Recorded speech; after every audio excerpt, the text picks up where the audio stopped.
Hello everyone, welcome back. देखिए दोस्तों, हम लोग पढ़ रहे हैं अपना चैप्टर सप्लाई अंडर जीएसटी।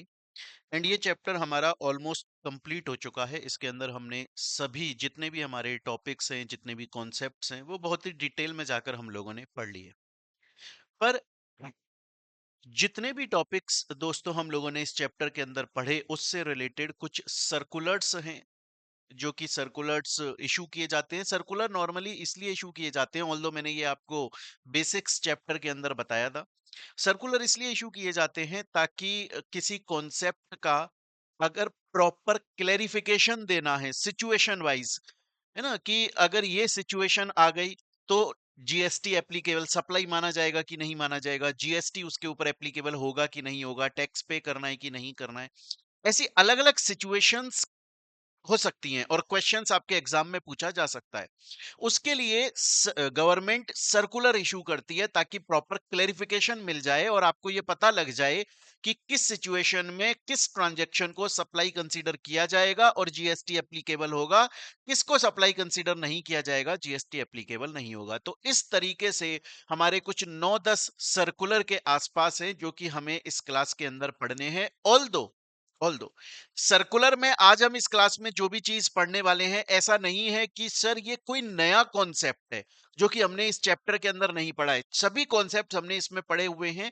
अगर आपको वो कॉन्सेप्ट्स बहुत अच्छे से याद हैं तो ये सर्कुलर आप लोगों के लिए सिर्फ एक तरह से आप रिवीजन बोल सकते हो, या आप बोल सकते हो जो कॉन्सेप्ट हमने पढ़े थे उनका और भी डिटेल में क्लैरिफिकेशन एक्सप्लेनेशन हमें मिल रहा है। तो चलिए दोस्तों, स्टार्ट करते हैं। बहुत डिटेल में अच्छी तरीके से पढ़ेंगे सर्कुलर्स को, क्योंकि एग्जाम में इनके ऊपर केस स्टडी आ सकती है, क्वेश्चन पूछा जा सकता है। सबसे पहला जो हमारा सर्कुलर जो हमें यहां पर दिया गया है वो है कॉस्ट और प्रॉफिट पेट्रोलियम टैक्सेबिलिटी। अब ये किस बारे में बात करता है, एक बार अपन इसको समझते हैं। देखिए, एग्जाम्पल के थ्रू मैं आपको यहां पर समझाता हूं। सपोज कीजिए कि कोई गवर्नमेंट है।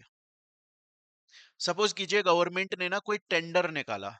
गवर्नमेंट बोली कि यार एक ना पर्टिकुलर जगह है, एक पर्टिकुलर एरिया है, जमीन है, और उस जमीन के अंदर एक्सप्लोरेशन किया जाए, उस जमीन की अगर खुदाई करी जाए तो लेट सपोज वहां से क्रूड ऑयल निकल सकता है, कच्चा तेल निकल सकता है।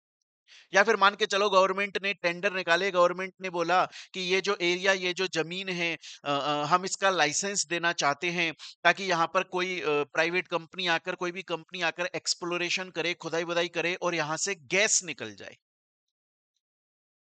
मान के चलो जिसे मार्केट में बेचा जा सकता है।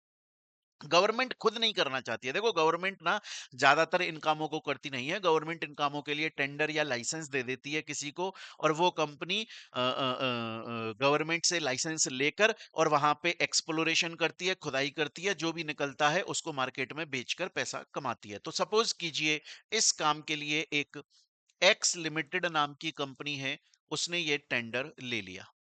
गवर्नमेंट ने जब एक्स लिमिटेड को यह टेंडर दिया तो गवर्नमेंट ने सिंपल सी बात बोली कि देखो भैया, देखो भैया, तुम क्रूड यहां इस जमीन के ऊपर खुदाई करोगे, एक्सप्लोरेशन करोगे तो क्रूड ऑयल निकलेगा या गैस निकलेगी, और फिर मार्केट में तुम उसको बेच कर आओगे और तुम पैसा कमाओगे। और इस बात की परमिशन गवर्नमेंट दे रही है, हम तुम्हें इस बात का लाइसेंस दे रहे हैं, हम तुम्हें इस बात का टेंडर दे रहे हैं, अलाउ कर रहे हैं, तुमको परमिशन दे रहे हैं इस बात की। तो इसके लिए एक तो हम तुमसे चार्ज करेंगे रॉयल्टी। एक तो हम तुमसे क्या चार्ज करने वाले हैं, एक तो हम तुमसे चार्ज करने वाले हैं रॉयल्टी, प्लस उसके अलावा जब तुम मार्केट में इसको बेचकर आओगे, ऑयल या गैस जो भी निकलता है एक्सप्लोरेशन के दौरान, जो भी चीज निकलती है, तो मार्केट में जब उसे बेचकर आओगे तो जो भी प्रॉफिट निकलेगा हम उसमें से शेयर लेंगे। गवर्नमेंट ने बोला कि हम तुम्हें टेंडर तो दे रहे हैं, अलाउ तो कर रहे हैं, लेकिन एक तो हम रॉयल्टी लेंगे तुमसे, प्लस जो भी तुम मार्केट में बेचकर आओगे, जितने भी जो भी तुम्हें प्रॉफिट होगा, उस प्रॉफिट का एक हिस्सा तुम्हें, हमें गवर्नमेंट को देना पड़ेगा, और प्रॉफिट का दूसरा हिस्सा तुम अपने पास में रख सकते हो। तो ये जो कॉन्ट्रैक्टर है, ये जो एक्स लिमिटेड कंपनी है, इसने बोला ठीक है मैं तैयार हूं, और इसने एक्सप्लोरेशन करना स्टार्ट किया।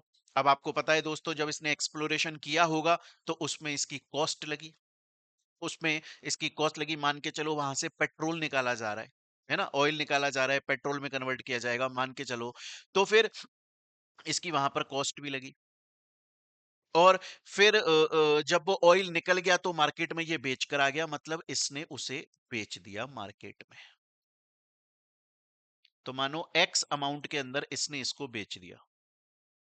अब भाई अगर एक्स लिमिटेड को ये देखना है कि इसने कितना प्रॉफिट कमाया, तो मार्केट में इसने जितने रुपए का बेचा उसमें से ये कॉस्ट माइनस करेगा। अब कॉस्ट इसके लिए दो हैं। कौन कौन सी कॉस्ट है? एक तो है कॉस्ट ऑफ पेट्रोलियम, जो एक्सप्लोरेशन के दौरान खर्चा लगा था उसे कॉस्ट ऑफ पेट्रोलियम बोला जाता है। इसने मशीन मंगवाई होंगी, लेबर आई होगी, उन्होंने खुदाई करी होगी, है ना, इस सब का खर्चा। प्लस गवर्नमेंट को ये रॉयल्टी पे कर रहा है।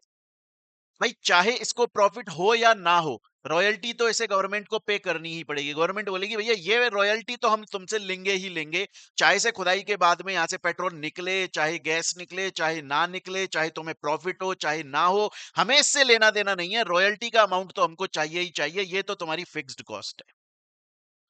तो एक्स लिमिटेड ने मार्केट में जब ये जो भी चीज एक्सप्लोरेशन से निकली, लेट सपोज पेट्रोल और क्रूड ऑयल इसका निकला, वो एक्स अमाउंट के लिए मार्केट में बेचा, उसमें से ये माइनस करेगा एक तो एक्सप्लोरेशन की जो कॉस्ट लगी, प्लस जो इसने गवर्नमेंट को रॉयल्टी का अमाउंट दिया, वो ये माइनस कर देगा।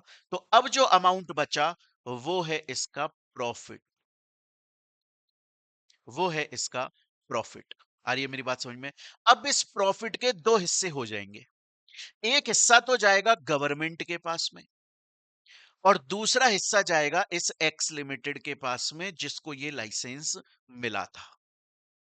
तो पहले यहां तक आपको ये समझ में आया कि नहीं आया? क्योंकि टैक्स की एप्लीकेबिलिटी हम अब पढ़ने वाले हैं। अभी तक मैंने आपको सिर्फ एक कहानी यहां पर सुनाई है। देखिए मैं इस कहानी को यहां पर आपको दिखा भी देता हूं, एक मिनट रुकिएगा।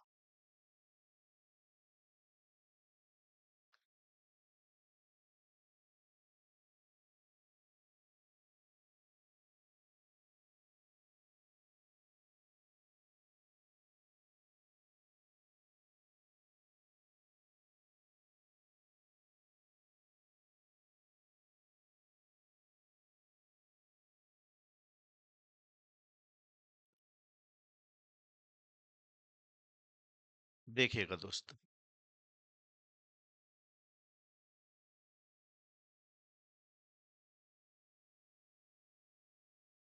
मैंने आपको बोला कि गवर्नमेंट ने कॉन्ट्रैक्टर को लाइसेंस दिया कि तुम यहाँ पे एक्सप्लोरेशन करो, क्रूड गैस जो भी निकलता है मार्केट में बेचकर आना।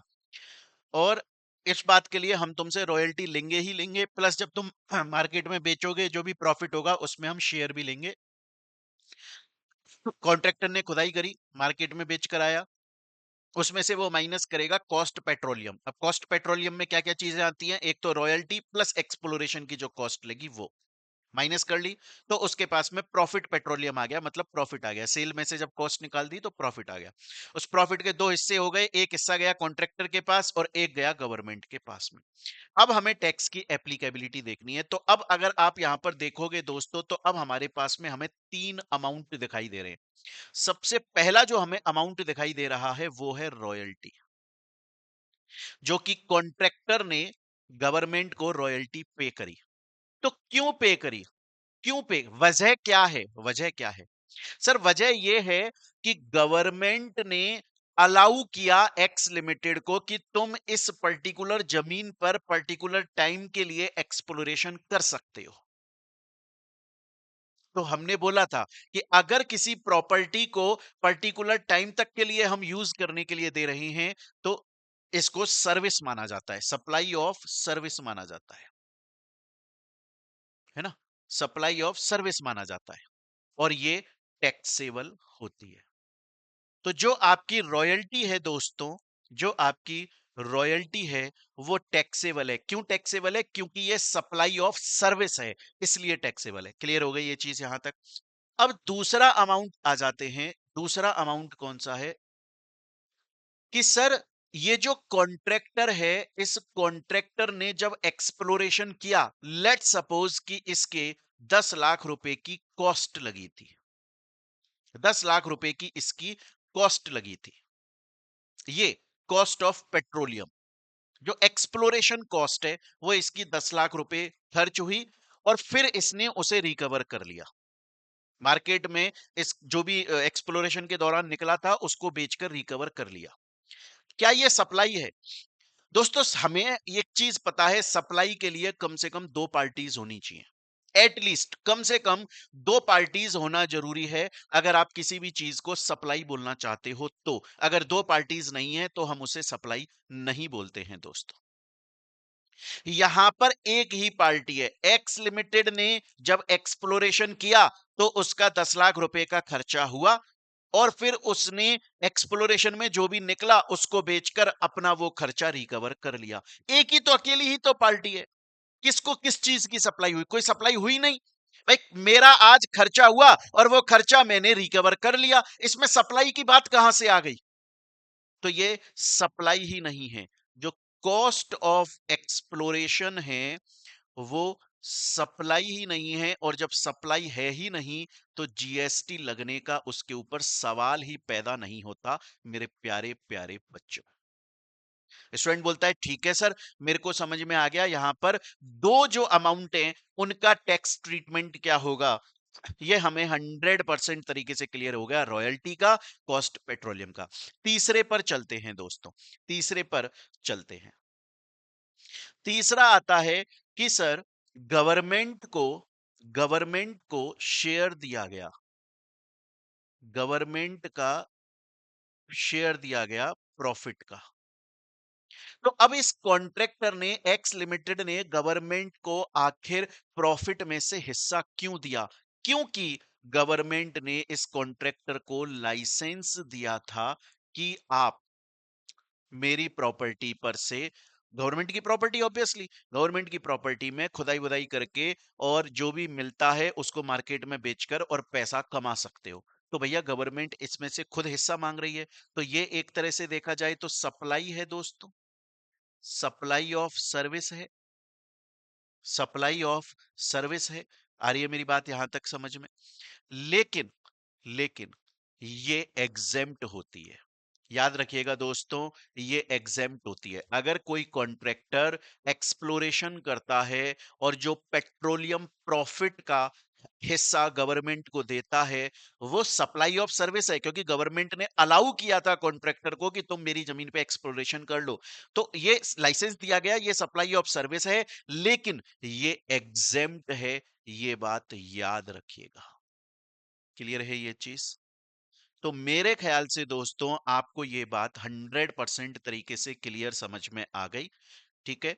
और ये चीज देखो यहां पर थ्योरेटिकल वे में क्लियरली लिखी हुई है, थ्योरेटिकल वे में क्लियरली लिखी हुई है, पूरा का पूरा यहां पर मैंने क्लियरली लिखा हुआ है।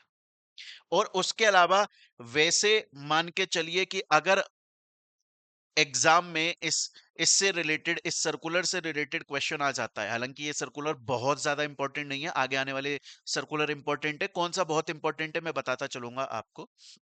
ये बहुत ज्यादा नहीं है बट फिर भी याद रखना चाहिए। ये पूरा का पूरा कॉन्सेप्ट आपको याद रखना चाहिए, ये मैंने आपको समझा दिया। लेकिन फिर भी मान लो अगर आपको याद ना आए एग्जाम के टाइम पर, तो ये तीन चीजें याद रख लेना कि जो रॉयल्टी गवर्नमेंट को दी जाती है, कॉन्ट्रैक्टर रॉयल्टी देता है, that is supply of services, और वो टैक्सेबल है। दूसरा, जो कॉन्ट्रैक्टर की खुद की एक्सप्लोरेशन कॉस्ट लगी थी और वो उसने रिकवर कर ली, उसका कोई लेना देना नहीं है, वो सप्लाई ही नहीं है, पार्टी ही एक है। तीसरा, जो गवर्नमेंट को पेट्रोलियम प्रॉफिट का शेयर दिया गया वो सप्लाई ऑफ सर्विस जरूर है लेकिन वो एग्जेम्प्ट होती है। बस ये तीन बातें याद रख लेना, दैट्स इट, बात खत्म। स्टूडेंट बोलता है सर मेरे को यहां तक 100% तरीके से आपकी बात समझ में आ गई। चलिए अब हम चलते हैं सर हमारे नेक्स्ट सर्कुलर के ऊपर। तो अब हम आ जाते हैं दोस्तों हमारे सर्कुलर नंबर 2 के ऊपर।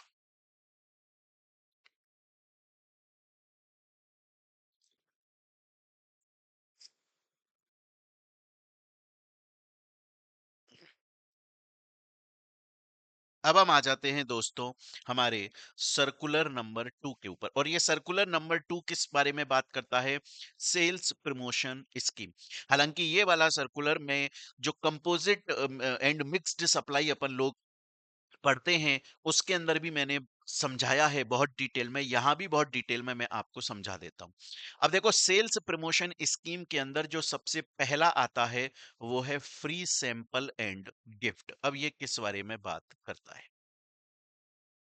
ये बोलता है फ्री सैंपल एंड गिफ्ट। अब आप देखिए, बहुत बार ऐसा होता है कि फ्री में सैंपल्स दिए जाते हैं विदाउट एनी कंसीडरेशन। कि आप कभी, आपने देखा होगा, आप कभी मॉल में खड़े हो या मॉल के बाहर पार्किंग में खड़े हो, और बहुत सारी कंपनीज जिन्होंने अपना कोई नया प्रोडक्ट लॉन्च किया है, उनके जो डिलीवरी बॉय टाइप लोग होते हैं, वो आते हैं और आपको सैंपल देते हैं और आपसे कोई पैसा नहीं लेते हैं। वो बोलते हैं आप बस इसको यूज कीजिए और अपना फीडबैक बताइएगा ये कैसा लगा। फ्री ऑफ कॉस्ट है, फ्री सैंपल।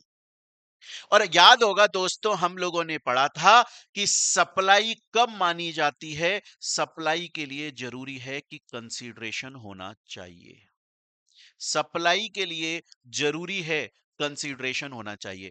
अगर आज आपको कोई free of cost without any consideration अगर कोई सैंपल या गिफ्ट दिया जा रहा है, तो क्या उसे सप्लाई माना जाएगा? जी नहीं माना जाएगा। उसको सप्लाई नहीं माना जाएगा। हाँ, इस सप्लाई नहीं माना जाएगा तो टैक्सेबल भी नहीं है। तो टैक्सेबल भी नहीं है, टैक्स भी नहीं लगेगा, क्योंकि सप्लाई नहीं है तो जीएसटी की बात ही नहीं आती। हाँ, इसके एक्सेप्शन जरूर हैं, और वो हमने शेड्यूल 1 के अंदर 2 एक्सेप्शन पढ़े थे। पहला एक्सेप्शन तो हमने ये पढ़ा था, पहला एक्सेप्शन तो पढ़ा था कि अगर गिफ्ट के नाम पर ये जो सैंपल या गिफ्ट दिया जा रहा है, चाहे से विदाउट कंसीडरेशन दिया जा रहा है, अगर ये कोई ऐसा कैपिटल असेट है जिसके ऊपर जो सप्लायर है वो ऑलरेडी आईटीसी अवेल कर चुका है, तो चाहे से वो फ्री ऑफ कॉस्ट इसको गिफ्ट की तरह दे रहा है, तब भी इसे सप्लाई माना जाता है, टैक्स लगता है। ध्यान कीजिए, हम लोगों ने पढ़ा था, मैंने आपको एग्जांपल भी दिया था। आज सपोज कीजिए कि आज मैंने, मान के चलो कि मेरी शॉप है और मेरा ना होंडा का शोरूम है, मैं एक्टिवा बेचता हूं।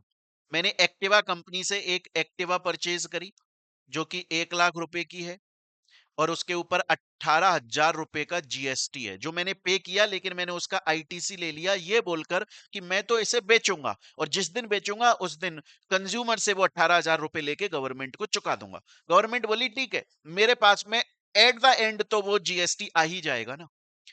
तो मैंने ये 18,000 रुपए का क्या किया, आईटीसी ले लिया, लेकिन अब मैं ये बेच ही नहीं रहा हूं। अब मैं इसको किसी को फ्री ऑफ कॉस्ट गिफ्ट की तरह दे रहा हूं। तो गवर्नमेंट बोलेगी भैया सुन, तूने जब होंडा कंपनी से खरीदा था, तो मेरे को जो 18,000 का जीएसटी दिया वो तो तूने आईटीसी के नाम पे वापस ले लिया, और तूने बोला था जब इसे फाइनली बेचेगा किसी को, तो बायर से टैक्स का अमाउंट मेरे को भरवा देगा, 1,18,000 भरवा देगा। वो तो तूने भरवाया नहीं। मेरा तो यहाँ पर, गवर्नमेंट का तो यहाँ नुकसान हो गया ना। तो चाहे से तू फ्री ऑफ कॉस्ट दे रहा है, लेकिन ये कैपिटल असेट तू ट्रांसफर कर रहा है जिस पे आईटीसी अवेल कर चुका है, चाहे से फ्री ऑफ कॉस्ट है, फिर भी इसको सप्लाई मानकर जीएसटी लगेगा।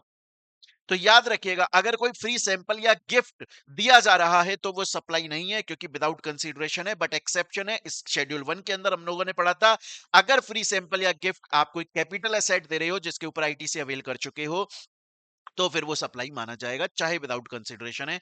और एक और एक्सेप्शन हमने पढ़ा था कि अगर अगर ये जो फ्री सैंपल या गिफ्ट रिलेटेड पर्सन या डिस्टिंक्ट पर्सन अगर दे रहे हैं, है ना, रिलेटेड पर्सन अगर ट्रांसफर कर रहा है, चाहे विदाउट कंसीडरेशन है, तो भी सप्लाई माना जाता है। लेकिन अगर ऐसा नहीं है, तो फिर फ्री सैंपल गिफ्ट को सप्लाई नहीं माना जाता, टैक्स नहीं लगता। स्टूडेंट बोलता है कि सर मेरे को ये बात समझ में आ गई, यहां तक मेरे को 100% क्लियर है। चलते हैं नेक्स्ट सेल्स प्रमोशन के अंदर ही, सेल्स प्रमोशन करते हैं ना, बहुत बार प्रमोशन करते हैं अपना कि भाई ज्यादा से ज्यादा खरीद ले, दुनिया के पास में हमारा प्रोडक्ट पहुंचे। अब आता है बाय वन गेट वन। देखो आप ना बहुत बार कभी आप जाओ, लेट सपोज कि आप किसी शोरूम में गए, लेट सपोज कि आप ना ब्लैकबेरी के कपड़े बहुत अच्छे आते हैं। अगर आप प्रोफेशनल कपड़े पहनते हो, फॉर्मल्स पहनते हो, हालांकि आपकी एज में तो आप लोग जीन्स टी शर्ट या कैजुअल्स पहनते होंगे, बट फॉर्मल्स अगर आप पहनते हो या पैंट शर्ट अगर आप फॉर्मल्स पहनते हो तो ब्लैकबेरी के कपड़े बहुत अच्छे आते हैं। लेट सपोज आप ब्लैकबेरी के शोरूम में चले गए और वहां पर लिखा हुआ है कि एक शर्ट है और वो है 1500 रुपीज की। अगर आप ये शर्ट परचेज करते हो तो आपको एक शर्ट फ्री में मिल जाएगा विदाउट एनी कॉस्ट। मतलब बाय वन, आप एक खरीदिए एंड गेट वन फ्री, उसके साथ में आपको एक और फ्री मिल जाएगा। By one and get one free. अब देखो, देखने के लिए तो हमें ऐसा लग रहा है कि यार ये एक ही शर्ट का पैसा हमसे चार्ज किया है ब्लैकबेरी ने, सप्लायर ने, और दूसरी शर्ट हमको फ्री ऑफ कॉस्ट दे दी है। बट आप बताइए, प्रैक्टिकली आप सोचिए, क्या कोई भी फ्री में देता है? कभी ऐसा होता है असलियत में? नहीं। सर ये जो 1500 है ना, इस 1500 के अंदर ये जो फ्री वाला है ना, इसकी भी कॉस्ट बाय डिफॉल्ट कंपनी ने इंक्लूड कर ही दी है। क्योंकि इस वाली शर्ट की कॉस्ट ऑब्वियसली होगी ही 700-800 रुपए, और इसकी भी 700-800 होगी। दोनों को मिलाकर 1500 कर दिया। तो बाय वन गेट वन जो होता है वो दिखाई हमें देता है कि हमसे पैसा सिर्फ एक प्रोडक्ट का चार्ज किया जा रहा है और दूसरा प्रोडक्ट हमें फ्री ऑफ कॉस्ट दिया जा रहा है। बट एक्चुअली में ऐसा नहीं होता है। एक्चुअली में हमसे चार्ज जो किया जा रहा है वो दोनों ही प्रोडक्ट का किया जा रहा है, इसलिए उसको सप्लाई माना जाता है। हम ये कंसीडर करते हैं कि हमें दो या उससे ज्यादा प्रोडक्ट की सप्लाई एक प्राइस पे की जा रही है। मतलब ये जो 1500 रुपए के हमसे लिए गए हैं, ये 1500 रुपए इन दोनों शर्ट के लिए गए हैं, ये कंसीडर किया जाता है। और दोनों शर्ट को कंसीडर करते हुए, उनको सप्लाई मानते हुए, पूरा का पूरा जीएसटी इस 1500 पे लग जाता है। Hence entire transaction is supply और उस पे जीएसटी लगेगा। स्टूडेंट बोलता है सर यहां तक मेरे को सिंगल परसेंट की भी प्रॉब्लम नहीं है, यहां तक मेरे को 100% तरीके से सर ये चीज क्लियर हो गई। तो अभी तक दोस्तों हम लोगों ने दो सर्कुलर पढ़ लिए। अब हम चलते हैं अपने नेक्स्ट थर्ड नंबर के सर्कुलर पे। अब थर्ड नंबर का सर्कुलर किस बारे में बात करता है, बड़े ध्यान से समझिएगा दोस्तों, बड़े ध्यान से समझिएगा। लेट सपोज लेट सपोज एक कंपनी है, कंपनी का नाम है लूमैक्स इंडियन। मतलब ये इंडियन ब्रांच है, लूमैक्स कंपनी इंडिया की कंपनी। और लेट सपोज इसकी एक होल्डिंग कंपनी है। लेट सपोज इसकी एक होल्डिंग कंपनी है जो कि फॉरेन कंपनी है, लूमैक्स यूएसए। ठीक है जी। तो हमारी कंपनी लूमैक्स इंडियन कंपनी है, दिल्ली के अंदर रजिस्टर्ड है मायापुरी नाम की जगह पर, लेकिन उसकी एक होल्डिंग कंपनी है जो कि फॉरेन कंपनी है। और वो कहां पर है दोस्तों? यूएसए के अंदर है, लूमैक्स यूएसए। अच्छा, अब सपोज कीजिए कि इसका एक एम्प्लॉय है, मिस्टर पी नाम का एक एम्प्लॉय है। और इस ल्यूमैक्स कंपनी ने अपने एम्प्लॉयमेंट कॉन्ट्रैक्ट में ये लिखा हुआ है कि अगर कोई पर्सन, मतलब अगर कोई एम्प्लॉय हमारे यहां पर 3 साल तक जॉब करता है, कंपनी छोड़कर नहीं जाता है, 3 साल तक एम्प्लॉयमेंट में रहता है, तो हम उसको ई सॉप का ऑप्शन देंगे, एम्प्लॉयज स्टॉक ऑप्शन प्लान। ये क्या होता है मैं बहुत ज्यादा डिटेल में नहीं जाऊंगा, इसकी एकदम लीगल लीगल बातें समझाने की, क्योंकि वो लॉ का पार्ट है, वो यहाँ टैक्स का पार्ट नहीं है। बट इतना समझ लो आप, एम्प्लॉयज स्टॉक ऑप्शन प्लान एक तरह का एक ऑप्शन होता है, एक फायदा होता है जो कि एक कंपनी अपने एम्प्लॉयज को देती है। वो शेयर्स जो कि मार्केट में एक हायर अमाउंट के लिए या एक्स अमाउंट के लिए इशू किए जाएंगे, उनको कंपनी अपने एम्प्लॉयज को थोड़ा रीजनेबल और कम प्राइस पर दे देती है। उसे बोला जाता है एम्प्लॉयज स्टॉक ऑप्शन प्लान। मैंने ये एम्प्लॉयज स्टॉक ऑप्शन प्लान की जो इस वक्त की मीनिंग मैंने आपको समझाया, ये सिर्फ टैक्स के पॉइंट ऑफ व्यू से समझाया। लॉ के पॉइंट ऑफ व्यू से सेबी के अंदर अगर आप देखोगे तो इसका थोड़ा सा ब्रीफ निकल के आता है, डिटेल में चीजें निकल कर आती हैं, वो मैं यहां पर आपको नहीं बता रहा हूं, उसकी जरूरत भी नहीं है आपको, वो लॉ में पढ़ने की जरूरत होती है। तो इस ल्यूमैक्स इंडियन कंपनी ने अपने एम्प्लॉयमेंट कॉन्ट्रैक्ट के अंदर एक प्रोविजन लिखा हुआ है कि अगर कोई एम्प्लॉय हमारे यहां पर 3 साल तक अगर एम्प्लॉयमेंट में रहता है तो हम उसे ईसॉप का ऑप्शन देते हैं। लेट सपोज मिस्टर पी 3 साल तक इनके एम्प्लॉयमेंट में रहे, तो ल्यूमैक्स इंडियन ने बोला कि सुनो, हमारी जो ल्यूमैक्स यूएसए की कंपनी है ना, उसका एक शेयर लेट सपोज 300 रुपए का है। इंडियन करेंसी में अगर बात करें तो 300 रुपीज पर शेयर कॉस्ट है, लेकिन हम तुमको ऑप्शन देते हैं कि वो शेयर तुम यहां पर 25 रुपीज में परचेज कर लो, क्योंकि तुमने हमारे को 3 साल सर्विस दी, एम्प्लॉयमेंट में रहे, लॉयल रहे, हमारे लिए खून पसीना बहाया अपना। तो हम तुम्हें एक ऑप्शन दे रहे हैं कि ल्यूमेक्स यूएसए का शेयर जो कि मार्केट में 300 रुपए तक का इशू होता है, ठीक है, तुम उसे 25 रुपए में परचेज कर सकते हो। और इस मिस्टर पी ने उस ऑप्शन को यूज कर लिया, है ना, और 25 रुपए में शेयर परचेज कर लिया। क्लियर है ये चीज यहां तक? अब बड़े ध्यान से सुनिएगा, अब बड़े ध्यान से सुनिएगा। ये जो ल्यूमेक्स यूएसए है, इस ल्यूमेक्स यूएसए ने ल्यूमेक्स इंडियन से बोला कि तूने मेरा 275 रुपीज पर शेयर का नुकसान करा दिया। भाई, तूने अपने एम्प्लॉयमेंट कॉन्ट्रैक्ट में अपने एम्प्लॉय को फायदा देने की बात लिखी, वो तेरी प्रॉब्लम है, इसमें मैं क्यों सफर करूं, मेरा क्यों नुकसान हो। ल्यूमेक्स इंडियन ने ल्यूमेक्स यूएसए से बोला, रोने का नहीं, धोने का नहीं, लाइफ में टेंशन लेने का नहीं। तुम्हारा एक शेयर पे कितने रुपए का नुकसान होता है? बोला 275 का। बोला अपन चुकाएगा। तेरे को एक शेयर कितने का है? बोला मेरा एक शेयर 300 का है। बोला 300 का है, 25 रुपए तेरे को किसने दे दिए? बोला एम्प्लॉय ने दे दिए। बोला बाकी कितने बचे? बोला 275, 275 अपन देगा। आ गए 300 पूरे के पूरे, मजे करो। आ गई मेरी बात यहां तक समझ में? तो अभी तक मैंने आपको सिर्फ ये सिनेरियो समझाया है, टैक्स की एप्लीकेबिलिटी हम अभी देखने वाले हैं। टैक्स की एप्लीकेबिलिटी दोस्तों हम अब देखने वाले हैं। अब सुनिएगा मेरी बात को। देखो, ये बोलता है taxability of company of ESOP, है ना, ईसॉप की जो टैक्सेबिलिटी है वो क्या होगा। फॉरेन होल्डिंग कंपनी है, उसने इंडियन डोमेस्टिक कंपनी के एम्प्लॉय को इशू किया है, जिसमें डोमेस्टिक कंपनी फॉरेन कंपनी को जितना लॉस हुआ है उतना पैसा रिम्बर्स कर रही है। क्लियर है मेरी बात यहां तक समझ में आ गई? तो अब सबसे पहले हम देखेंगे इसमें कितने ट्रांजैक्शंस हुए, एक एक करके उन सभी ट्रांजैक्शंस को यहां पर हमें देखना है। हमें एक एक करके सभी ट्रांजैक्शंस को देखना है और उनकी टैक्स एप्लीकेबिलिटी हमें यहां पर देखनी है। देखो, सबसे पहला ट्रांजैक्शन कि जो ल्यूमेक्स यूएसए ने शेयर्स अलॉट किए, किसको? मिस्टर, क्या नाम था एम्प्लॉय का? Mister P. क्या ये सप्लाई है? जी नहीं सर। सिक्योरिटीज ना तो गुड्स होते हैं और ना ही सर्विसेज होती हैं, इसलिए ये सप्लाई नहीं है। क्योंकि ये सप्लाई नहीं है तो इस पर टैक्स नहीं लगेगा।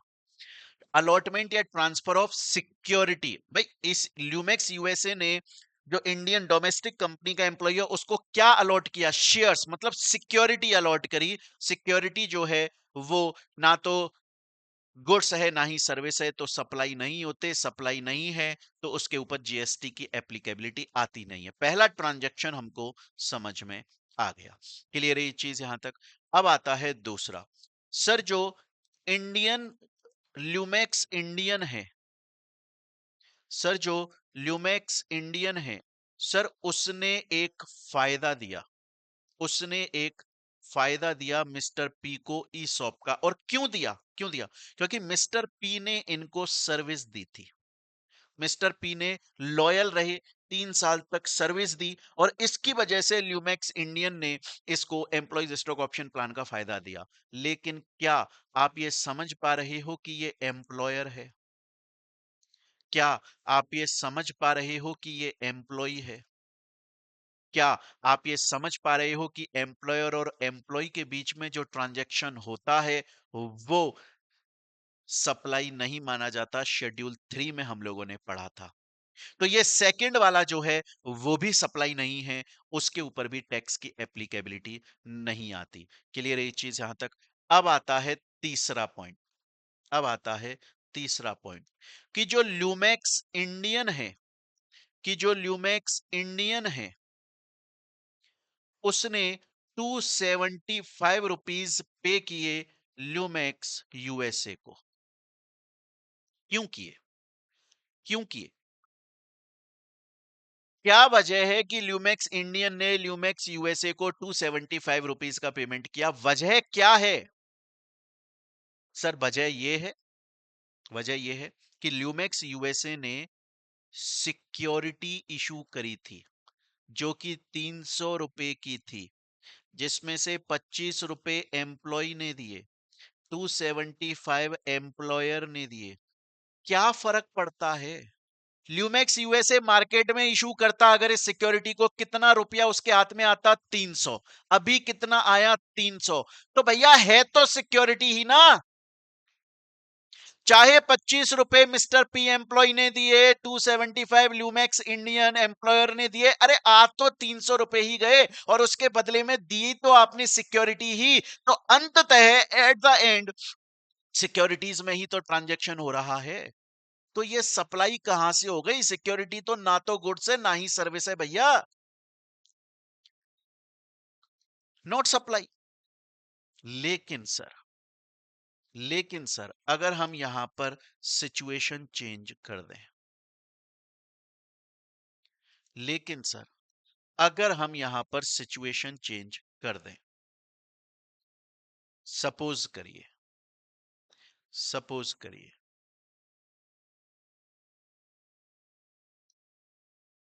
इस ल्यूमेक्स यूएसए ने बोला कि देखो मेरा शेयर 300 रुपए का है, तुम्हारा एम्प्लॉय मुझे 25 रुपए दे चुका है और तुम मुझे अब 275 दे दो। केस नंबर 1, तुम मुझे 275 दे दो। तो हम क्या बोलेंगे कि इस ल्यूमेक्स इंडियन ने ल्यूमेक्स यूएसए को 275 क्यों दिए? Because of the issuance of security, इसीलिए दिए। 300 का था, 25 एम्प्लॉय ने दे दिए, 275 एम्प्लॉयर दे रहा है, तो सिक्योरिटी के लिए ही तो 275 रुपए दिए जा रहे हैं। बहुत ही क्रिस्टल क्लियर बात है। लेकिन अगर ल्यूमेक्स यूएसए ये बोल दे कि तुम मुझे 275 नहीं, तुम मुझे 350 रुपीज दोगे, देने कितने चाहिए थे? 275, दिए कितने? 350। दिए कितने? 350। मतलब,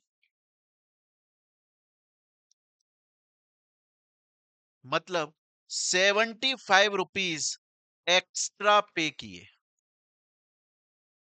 75 रुपीज क्या हुआ? एक्स्ट्रा पे किए, ज्यादा पे कर दिए 75 रुपए। अगर कल को ये पूछा जाए कि ये 75 रुपीज जो ल्यूमेक्स इंडियन ने ल्यूमेक्स यूएसए को दिए वो किस बात के दिए? भाई 275 किस बात के दिए? वो तो सिक्योरिटी के लिए दिए, और सिक्योरिटी ना गुड्स है ना सर्विस है। लेकिन ये जो एक्स्ट्रा 75 रुपए दिए ये किस बात के दिए? कैसे बता पाओगे? अगर आप बोलोगे सर सिक्योरिटी के लिए ही दिए, तो भैया सिक्योरिटी तो 300 रुपए की थी, 275 देने चाहिए थे। ये 75 एक्स्ट्रा क्यों दिए हैं? इस बात का कोई रीजन नहीं है। ऑब्वियस बात है, ऑब्वियस बात है, इस ल्यूमेक्स यूएसए ने इसको कोई ना कोई सर्विस दी होगी, उसके बदले में ल्यूमेक्स इंडियन ने इसको पेमेंट किया है। तो देखो यहां पर लिखा हुआ है, यहां पर लिखा हुआ है, अगर रिम्बर्समेंट जो इंडियन कंपनी अपनी फॉरेन होल्डिंग कंपनी को रिम्बर्स कर रही है पैसा, अगर कॉस्ट टू कॉस्ट बेसिस, मतलब 300 का था, बचे हुए 275 ही दे रही है, तो वो सिक्योरिटी के लिए है, वो सप्लाई नहीं माना जाएगा। लेकिन अगर एक्स्ट्रा दे रही है, अमाउंट एडिशनल है, तो ऑब्वियस बात है कोई दूसरी सर्विस है, कमीशन है, किसी ना किसी चीज का एक्स्ट्रा पैसा है, उसे सप्लाई माना जाएगा, वो टैक्सेबल होगा, वो टैक्सेबल होगा। अब आप यहां पे पूछोगे सर टैक्सेबल होगा, ठीक है, आपने यहां पर आरसीएम लिखा हुआ है, उसका मतलब क्या है? हालांकि हम इसका एक चैप्टर पढ़ेंगे रिवर्स चार्ज मैकेनिज्म, उसमें मैं पढ़ा दूंगा, बट फिर भी मुझे बताओ ये कौन टैक्स पे करेगा? क्या ल्यूमेक्स यूएसए पे करेगी इस एक्स्ट्रा वाले केस में? सर यूएसए तो अमेरिका की कंपनी है, उसके ऊपर इंडिया का जीएसटी क्यों लगेगा? तो इंडियन कंपनी तो पे करेगी। वो अपन बाद में रिवर्स चार्ज मैकेनिज्म पढ़ेंगे। यहां तक आपको ये वाला सर्कुलर मेरे दोस्तों प्रॉपर तरीके से समझ में आया? तो अभी तक हम लोगों ने 3 सर्कुलर्स यहां पर क्लियर कर लिए। आप खुद देखिए, सर्कुलर जब आप पढ़ रहे हो तो आपको ये फील होगा कि सर्कुलर सर कोई बहुत ज्यादा हार्ड नहीं है ना? बहुत ही इजी है, बहुत ही आराम से समझ में आ रहा है, और हमने जो चैप्टर के अंदर अपने कॉन्सेप्ट पढ़े थे उन्हीं को यहां पर क्लियर कर रहा है ये हमारा सर्कुलर। चलते हैं आगे अपने नेक्स्ट सर्कुलर के ऊपर। चलते हैं आगे अपने नेक्स्ट सर्कुलर के ऊपर। Circular number 4।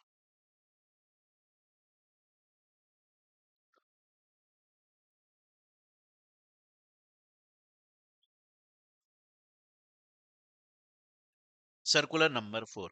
अब सर्कुलर नंबर 4 जो है वो किस बारे में बात करता है? बड़े ध्यान से देखिएगा।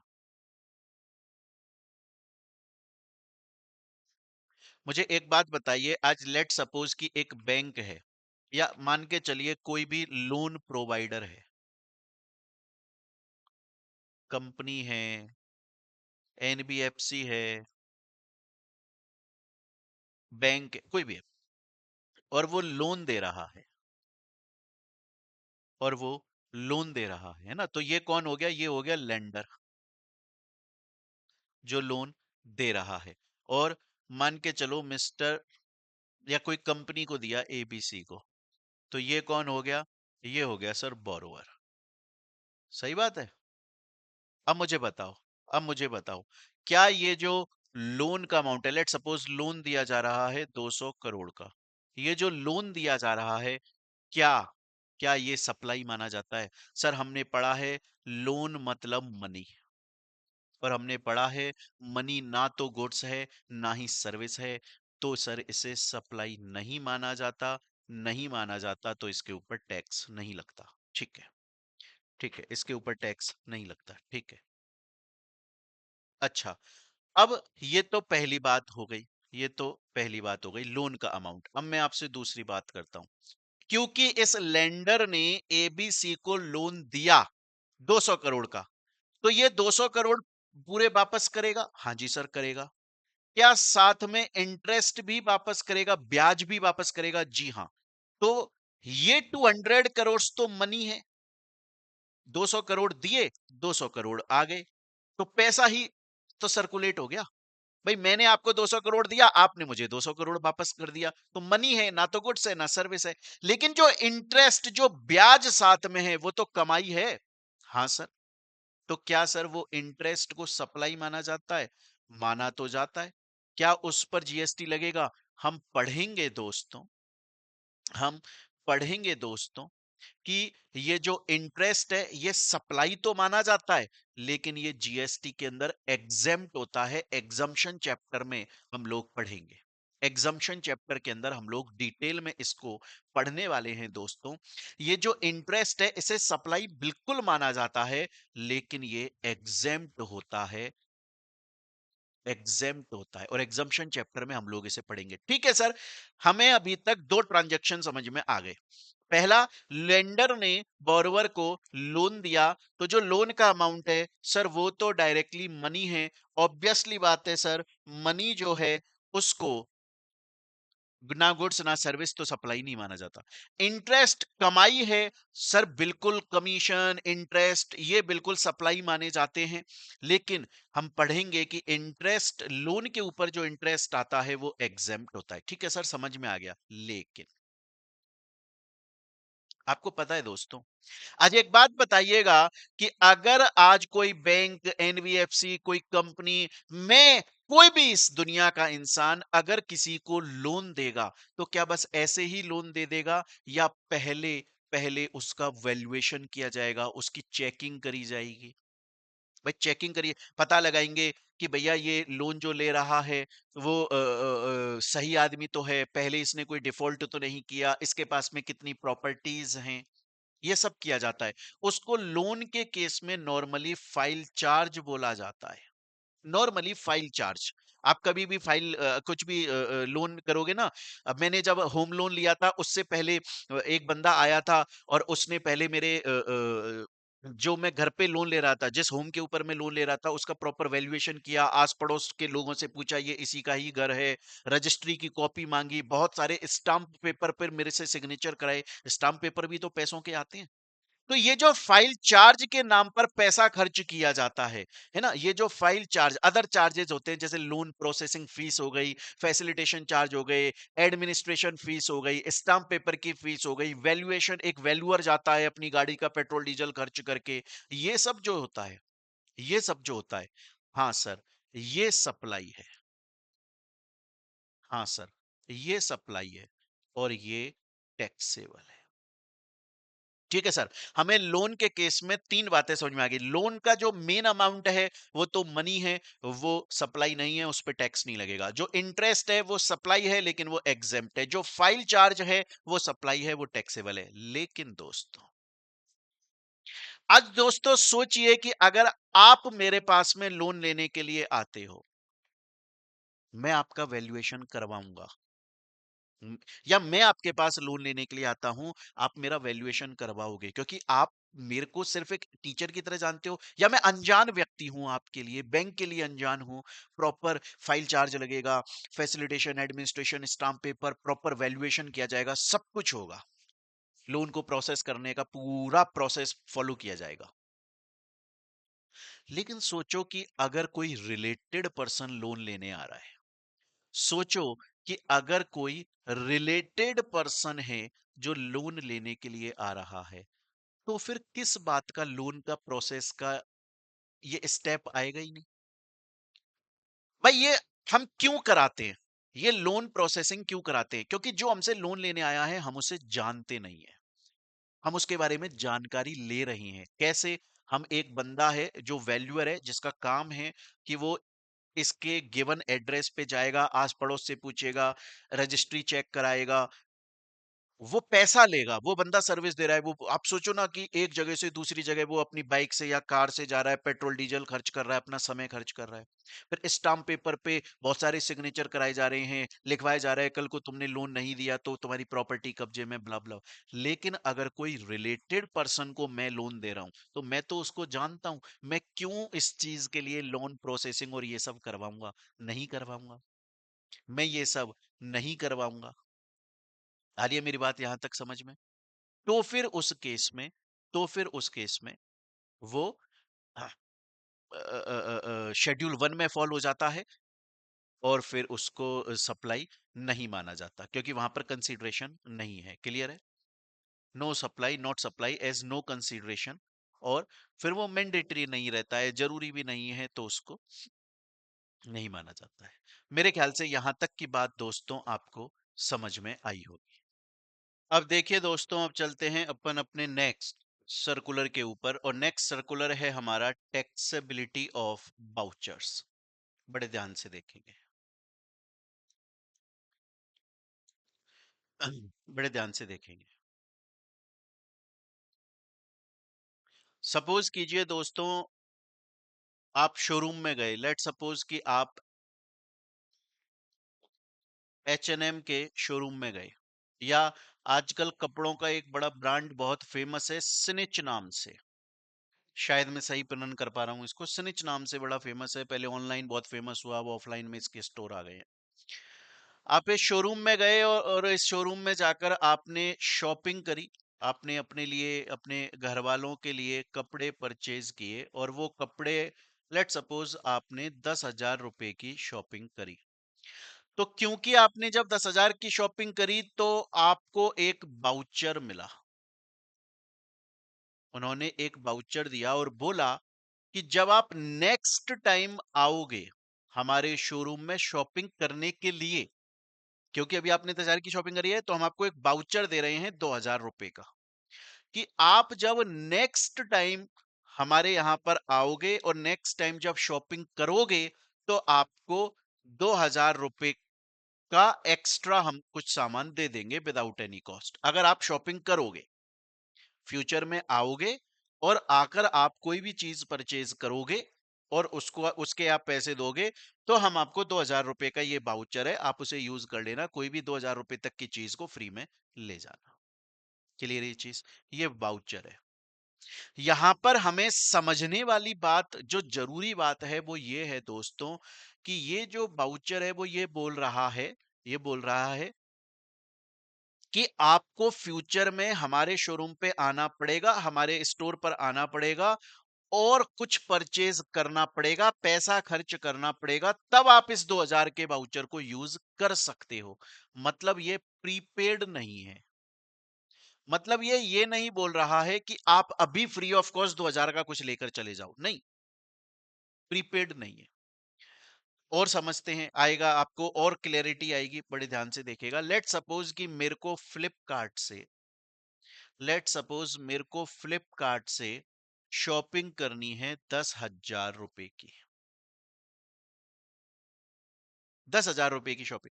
अब मैंने सोचा कि यार मैं फ्लिपकार्ट पर जाऊंगा, फ्लिपकार्ट पर जाकर अगर मैं शॉपिंग करूंगा तो जो भी चीज मेरे को XYZ खरीदनी है वो मेरे को 10,000 की मिलेगी। 10,000 की शॉपिंग है, 10,000 रुपया मेरा जेब से जाएगा। लेकिन मेरे को पता चला कि पेटीएम जो है, अगर मैं पेटीएम के ऐप पर या वेबसाइट पर जाता हूं तो वहां पर एक फ्लिपकार्ट का बाउचर है जो कि 800 रुपीज में मुझे मिल जाएगा, और उस बाउचर को यूज करके मैं फ्लिपकार्ट पे 10,000 रुपए की शॉपिंग कर सकता हूं।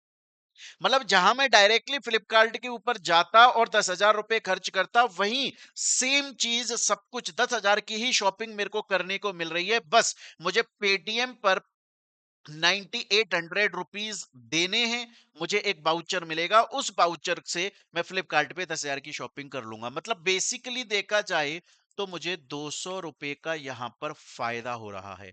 और और इसके लिए मुझे सिर्फ अभी यहां पर पेमेंट करना है, फिर फ्लिपकार्ट पर जब मैं 10,000 की शॉपिंग करूंगा तब मुझे कोई पेमेंट नहीं करना है। इसका मतलब ये प्रीपेड है कि मैंने 9,800 रुपीज पे कर दिए, अब मैं फ्लिपकार्ट पर शॉपिंग कर सकता हूं। ऐसा नहीं है कि नेक्स्ट टाइम मुझे आना पड़ेगा, मुझे कुछ खरीदना पड़ेगा, तब मैं 2,000 का वाउचर यूज करूंगा। नहीं, ये प्रीपेड नहीं था, ये वाला प्रीपेड है। आ रही है मेरी बात यहां तक समझ में? जैसे एग्जाम्पल के तौर पे, और आप कभी मैं बहुत पहले का मेरे को याद है, अभी तो मेरे को इतना याद नहीं है, शायद इंडियन ऑयल कॉरपोरेशन पे और जयपुर में मैंने ये देखा था, जो आईओसी का पेट्रोल पंप होता है, इंडियन ऑयल कॉरपोरेशन आईओसी, वहां पर जब मैं पेट्रोल अपनी गाड़ी में, ये बहुत पुरानी बात है, पेट्रोल भरवाता था, तो एक कार्ड देते थे वो बिग बाजार का, शायद बिग बाजार का ही कार्ड देते थे। अब बोलते थे कि सर इसमें हमने रिचार्ज कर दिया है, आपने पेट्रोल भरवाया तो हमने रिचार्ज कर दिया है, और अब बिग बाजार पर जाकर शॉपिंग कर सकते हो, पैसे देने की जरूरत नहीं पड़ेगी, इतने 1,000 रुपए तक की, 500 रुपए तक की आप जीन्स ले आओ, टी शर्ट ले आओ, गॉगल ले आओ, कुछ भी XYZ जो आपको खरीदना है वो खरीद सकते हो।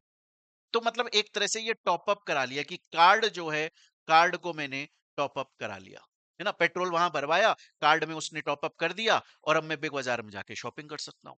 ये भी एक तरह का बाउचर है, और ये प्रीपेड है क्योंकि मैंने पहले पेट्रोल भरवाया, पैसा मैंने पे किया, ये पे किया। आ रही है मेरी बात समझ में?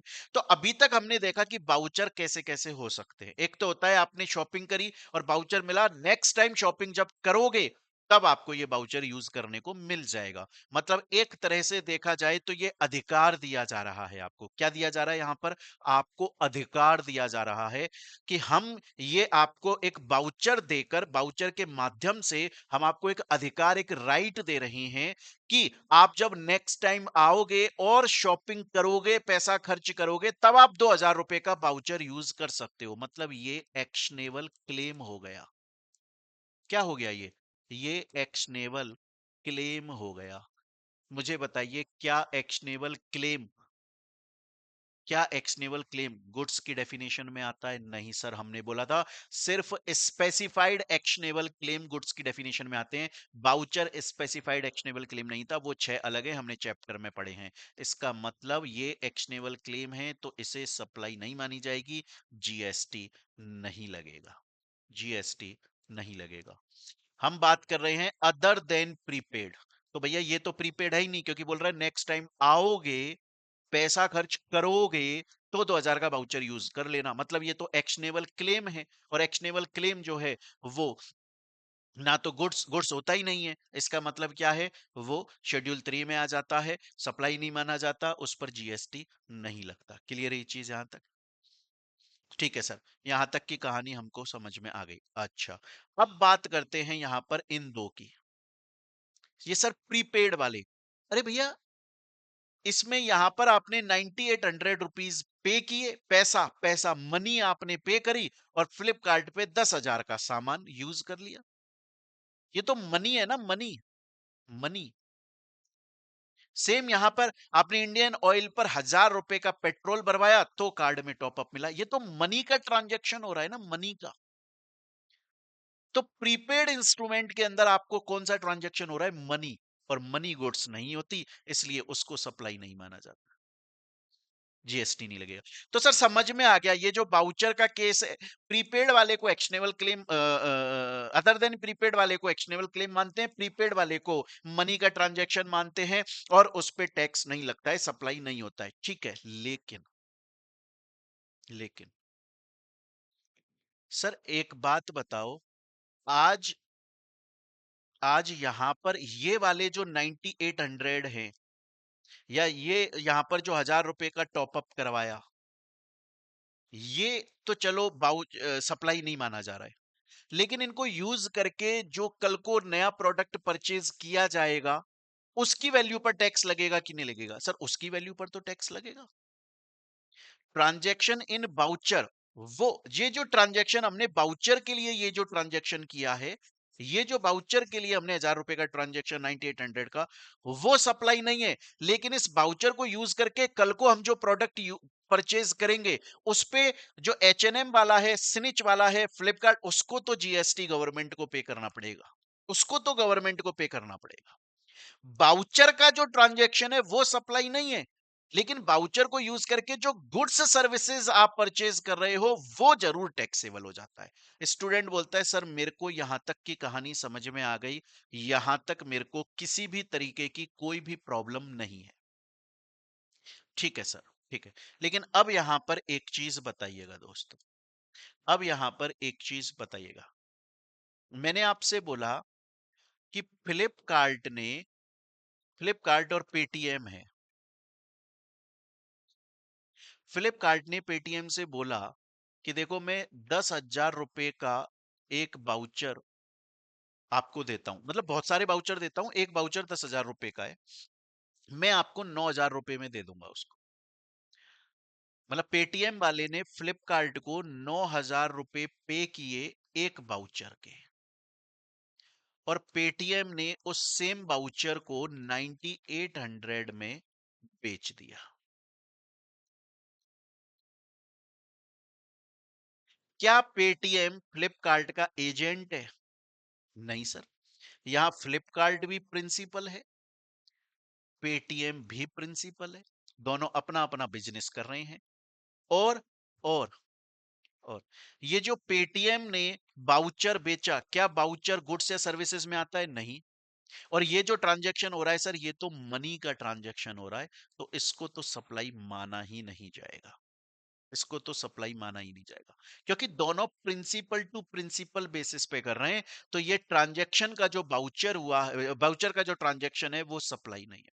लेकिन यहीं पर अगर मैं केस बदल दूं, यहीं पर अगर मैं ये बोल दूं कि पेटीएम वाले ने फ्लिपकार्ट से बोला कि भैया सुन, मैं तेरे को 9,000 रुपए नहीं दूंगा, और क्या नाम है उसको आगे 98, नहीं नहीं, बोला मैं ये कर देता हूं, मैं ये कर देता हूं कि मैं तेरा जो 10,000 वाला ये जो बाउचर है, मैं इसे बिकवा दूंगा डायरेक्टली 9800 में, मुझे तू इस बात का कमीशन दे देना। मैं पहले तेरे से वो बाउचर खरीदूं और फिर मैं ग्राहक को बेचूं, ना ना ना, मैं डायरेक्टली तेरे से इतनी सी बात बोल रहा हूं कि मैं तेरा ये बाउचर बिकवा दूंगा, मैं एक तरह से तेरे एजेंट की तरह काम कर दूंगा, रिप्रेजेंट तू ही होगा, मैं बस बिकवा दूंगा, तू मुझे कमीशन दे देना। तो अगर प्रिंसिपल प्रिंसिपल वाला नहीं है, प्रिंसिपल एजेंट वाला है, प्रिंसिपल एजेंट वाला है, और यहां पर पेटीएम कमीशन ले रहा है, तो हमने पढ़ा था कमीशन के ऊपर तो जीएसटी लगता है। कमीशन के ऊपर तो जीएसटी लगता है। ठीक है सर, यहां तक समझ में आ गया। अच्छा, एक और चीज, अब आप देखिए, पेटीएम वाले ने अपनी वेबसाइट पर या अपने ऐप पर फ्लिपकार्ट का प्रमोशन किया, उसमें एक बड़ा सा ऐड दिया कि फ्लिपकार्ट का ये वाउचर अवेलेबल है। प्रमोशन हुआ। अगर पेटीएम ने फ्लिपकार्ट को वो स्पेस नहीं दिया होता वेबसाइट पर, तो शायद किसी और को, अमेजोन को दिया होता, मिंत्रा को दिया होता, स्निच एच&एम को, किसी को और को दिया होता। तो ये अगर पेटीएम वाला फ्लिपकार्ट को अगर बोल रहा है कि तुम्हारा, मैं अपने ऐप पर, वेबसाइट पर मैं तुम्हारा मार्केटिंग कर रहा हूं, तो ये तो मार्केटिंग की, एडवर्टाइजमेंट की सर्विस हो गई। और इस बात का पेटीएम अलग से पैसा चार्ज करेगा, उस पर भी जीएसटी लगेगा। इसका मतलब है पेटीएम ने फ्लिपकार्ट से परचेज कर लिया और फिर खुद बेच रहा है, तो भैया प्रिंसिपल प्रिंसिपल है, और बाउचर का ट्रांजैक्शन है, उसे गुड सर्विस कुछ नहीं माना जाता। लेकिन अगर परचेज नहीं किया, खुद नहीं बेच रहा है, एज एजेंट बेचकर कमीशन कमा रहा है, जीएसटी लगेगा। और अगर अपनी वेबसाइट पर, ऐप पर उसकी मार्केटिंग कर रहा है, प्रमोशन कर रहा है, एडवर्टाइजमेंट कर रहा है, तो ये एक अलग सर्विस है, उसके ट्रांजैक्शन पर जीएसटी लगेगा। स्टूडेंट बोलता है कि सर मेरे को आपकी बात यहां तक 100% तरीके से समझ में आ गई, यहां तक सर मेरे को आपकी किसी भी तरह की कोई भी प्रॉब्लम नहीं है, लेकिन सर अब एक क्वेश्चन है। मैंने कहा बोलो। बोला सर, सपोज कीजिए ग्राहक जिसके पास में ये बाउचर है, ग्राहक जिसके पास में बाउचर है, मान लो उसका एक टेन्योर था कि आपको 1 महीने के अंदर अंदर ये बाउचर यूज करना है। 1 महीना निकल गया और ग्राहक ने वो बाउचर यूज नहीं किया, बाउचर एक्सपायर हो गया, बाउचर एक्सपायर हो गया। हम इसे बोलते हैं नॉन रिडेम्पशन, कि उसने रिडीम नहीं किया, नॉन रिडेम्पशन। क्या ये सप्लाई मानी जाएगी? अरे यार एक बात बताओ, एक बात बताओ, मैंने क्या बोला आपको? मैंने बोला बाउचर, जो खुद बाउचर है या बाउचर का जो ट्रांजैक्शन है, वो सप्लाई नहीं है। लेकिन बाउचर को यूज करके जो गुड्स सर्विसेज खरीदे जा रहे हैं, वो गुड्स सर्विसेज सप्लाई हैं, उन पर सप्लायर को जीएसटी पे करना पड़ता है। यही बोला मैंने। ये जो बाउचर का ट्रांजैक्शन है, ये बाउचर का ट्रांजैक्शन खुद में सप्लाई नहीं है, यही बोला मैंने। देखो, बाउचर का ट्रांजैक्शन खुद में सप्लाई नहीं है, लेकिन इस बाउचर को यूज करके, रिडीम करके जो गुड सर्विसेज परचेज किए जा रहे हैं, वो सप्लाई है। सप्लायर को, शोरूम वाले को उस पर टैक्स देना पड़ेगा ये। लेकिन अब मैं आपसे ये बोल रहा हूं कि अगर जिसके पास में बाउचर है, ग्राहक अगर उसने रिडीम किया ही नहीं, तो क्या गुड सर्विसेज परचेज हुए क्या? नहीं। क्या ट्रांजैक्शन हुआ क्या? नहीं। तो जब गुड सर्विसेज परचेज ही नहीं हुए, ट्रांजैक्शन हुआ ही नहीं, तो सप्लाई हुई नहीं ना। नॉन रिडीम हो गया ना, रिडीम किया ही नहीं बाउचर, घर पे पड़ा पड़ा खराब हो गया, ट्रांजैक्शन ही नहीं हुआ, तो सप्लाई नहीं है, तो जीएसटी एप्लीकेबल नहीं होगा। No GST is applicable. Clear है? बहुत ही सिंपल है दोस्तों, बहुत ही सिंपल है। मेरे ख्याल से यहां तक की बात आपको 100% तरीके से समझ में आई होगी। जी हाँ सर, यहां तक हमको 100% तरीके से समझ में आ गई। चलते हैं सर अब हम लोग अपने नेक्स्ट सर्कुलर के ऊपर। हमारा नेक्स्ट सर्कुलर है taxability of cash calls in joint venture. बड़ा ही इजी है, मैं आपको समझा देता हूं।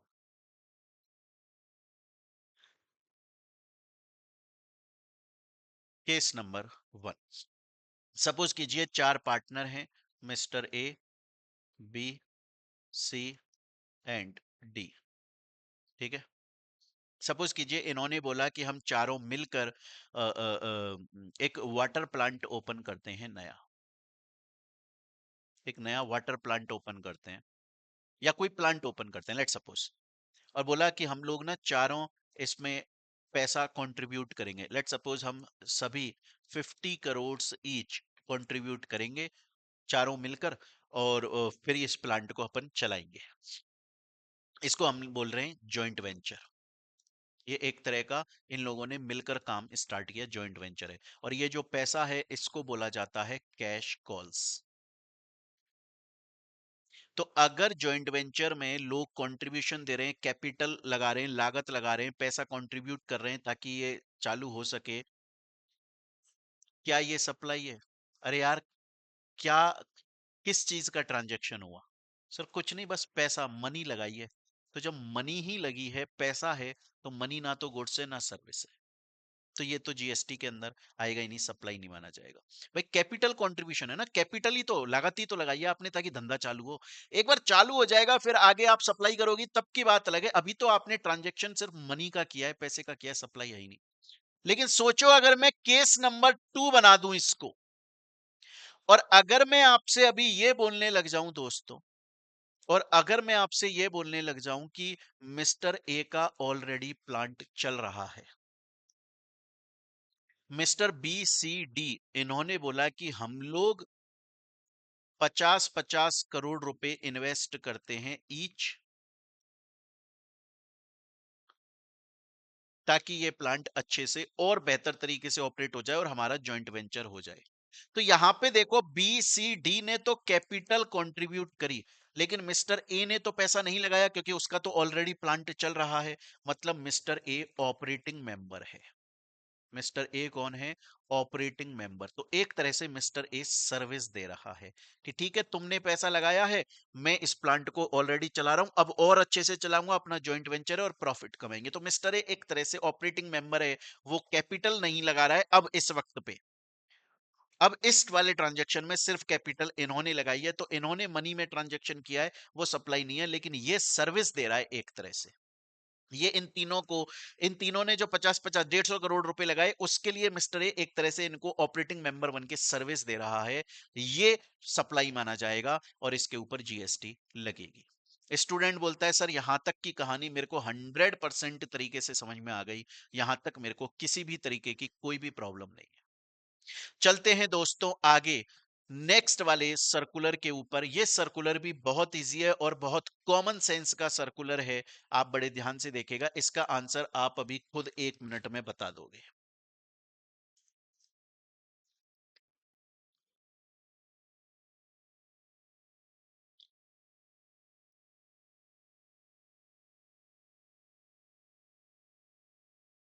इसका आंसर दोस्तों अभी आप लोग खुद 1 मिनट में बता दोगे, बड़े ध्यान से सुनिएगा। मैं आपसे ये बोल रहा हूं, मानकर चलो कि एक मिस्टर ए नाम का व्यक्ति है जिसने कार परचेज की हुई थी और उस कार का उसने इंश्योरेंस लिया हुआ था। उसकी कार का एक्सीडेंट हो गया और कार ऑलमोस्ट खत्म हो गई, कि भैया कार अब खत्म ही हो गई है, कार अब खत्म ही हो गई है। मान के चलो इंश्योरेंस वाली कंपनी बोली ठीक है हमने चेक कर लिया, तुम्हारा एक्सीडेंट हुआ है, तुम्हारी कार अब खत्म है, कुछ बचा ही नहीं है, इसको दोबारा चला ही नहीं पाओगे, तो हम तुम्हें, तुम्हारे कार का जो पैसा बनता है वो बनता है 5 लाख, 5 लाख रुपीज बनता है, 5 लाख। क्लियर है मेरी बात? लेकिन insurance case number 1, insurance company ने बोला, इंश्योरेंस कंपनी ने कार इंश्योरेंस इसको मिस्टर ए को बोला कि ये जो तुम्हारी कार का एक्सीडेंट हुआ ना, इसमें अब जो ढांचा बचा है कार का, जो स्क्रैप है, स्क्रैप है मतलब सेल्वेज जो बचा हुआ है, रैक जो बचा हुआ है, जो अब इसका ढांचा बचा हुआ है, उसको मार्केट में अगर बेचेंगे तो 50,000 रुपए उसके मिल जाएंगे, 50,000 रुपए मिल जाएंगे।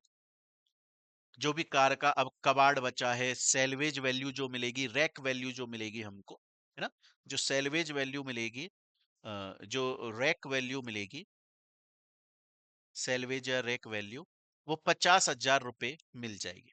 तो इंश्योरेंस कंपनी ने बोला कि हम तुम्हें डायरेक्टली ये 50,000 माइनस करके 4.5 लाख रुपए दे देते हैं।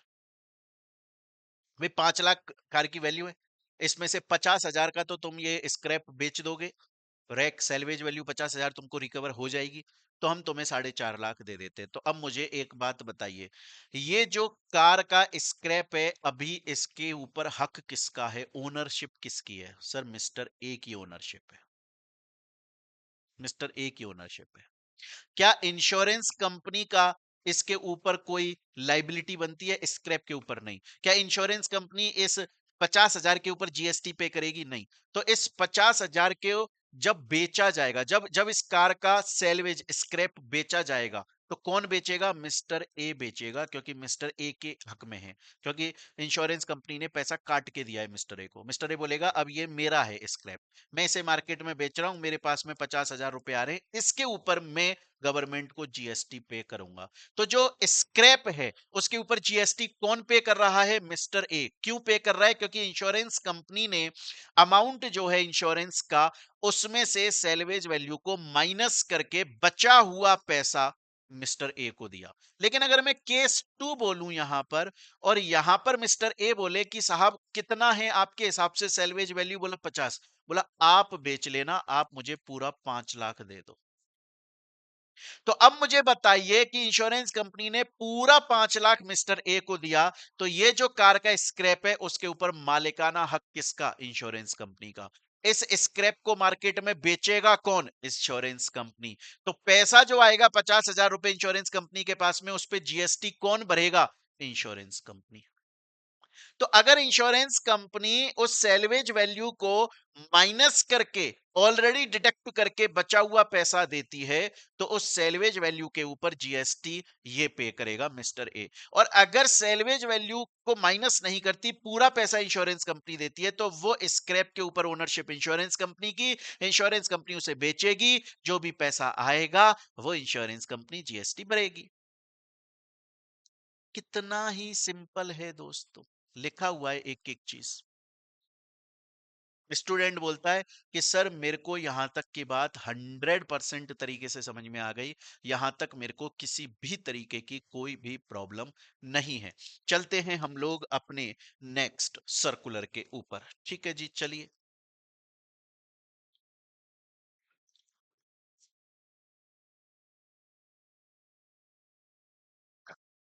ठीक है जी, नेक्स्ट सर्कुलर पर आ जाइए। ये जो नेक्स्ट सर्कुलर है दोस्तों, ये मैंने आपको ऑल दो चैप्टर के अंदर देखो पढ़ाया था, आपको याद होगा, है ना? टेनेंसी वाला पगड़ी सिस्टम मैंने आपको चैप्टर में पढ़ा दिया था, बट यहां पर मैं दोबारा से इसको पढ़ा देता हूं। इंपॉर्टेंट है, ध्यान से सुनिएगा, अच्छे से सुनिएगा,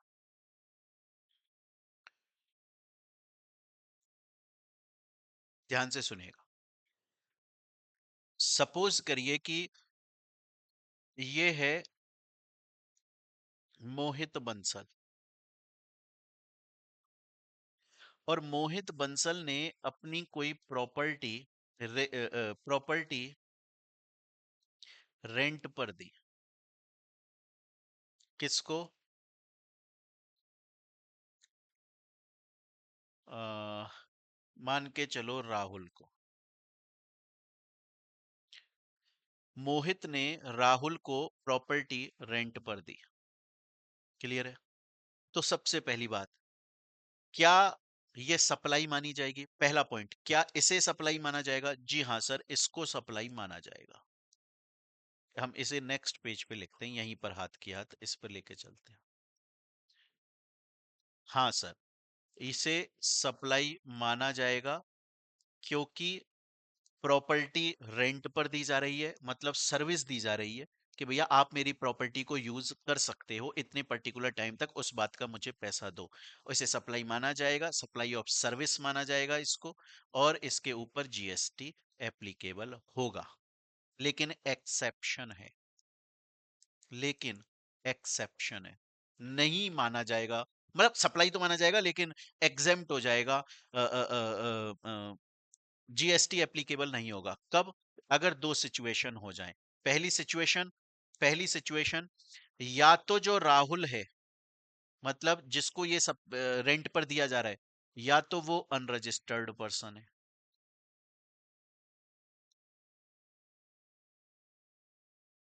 या तो वो अनरजिस्टर्ड पर्सन है, या फिर ये जो प्रॉपर्टी है वो रेजिडेंशियल पर्पस के लिए दी जा रही है। रेजिडेंशियल पर्पस के लिए प्रॉपर्टी दी जा रही है। आ रही है मेरी बात समझ में आता? तो अभी तक इतनी बात समझ में आई कि मोहित बंसल ने राहुल को एक प्रॉपर्टी रेंट पर दी जी, इसे सप्लाई ऑफ सर्विस माना जाता है, ये टैक्सेबल है, इस पे जीएसटी लगता है, लेकिन नहीं लगता। कब नहीं लगता, कब इसका एक्सेप्शन मान लिया जाता है? या तो ये जो रेजिडेंशियल प्रॉपर्टी दी जा रही है रेजिडेंशियल यूज के लिए, रेजिडेंशियल प्रॉपर्टी रेजिडेंशियल यूज के लिए दी जा रही है, किसको? अनरजिस्टर्ड पर्सन को, अनरजिस्टर्ड पर्सन को, या फिर रजिस्टर्ड को भी दी जा रही है लेकिन रेजिडेंशियल प्रॉपर्टी। क्लियर ये चीज यहां तक? ठीक है सर। हम मानते हैं कि ऐसा नहीं है। हम मानते हैं कि जो ये राहुल है, ये रजिस्टर्ड पर्सन है और ये रेजिडेंशियल पर्पस के लिए यूज नहीं कर रहा है, लेट सपोज कमर्शियल के लिए यूज कर रहा है।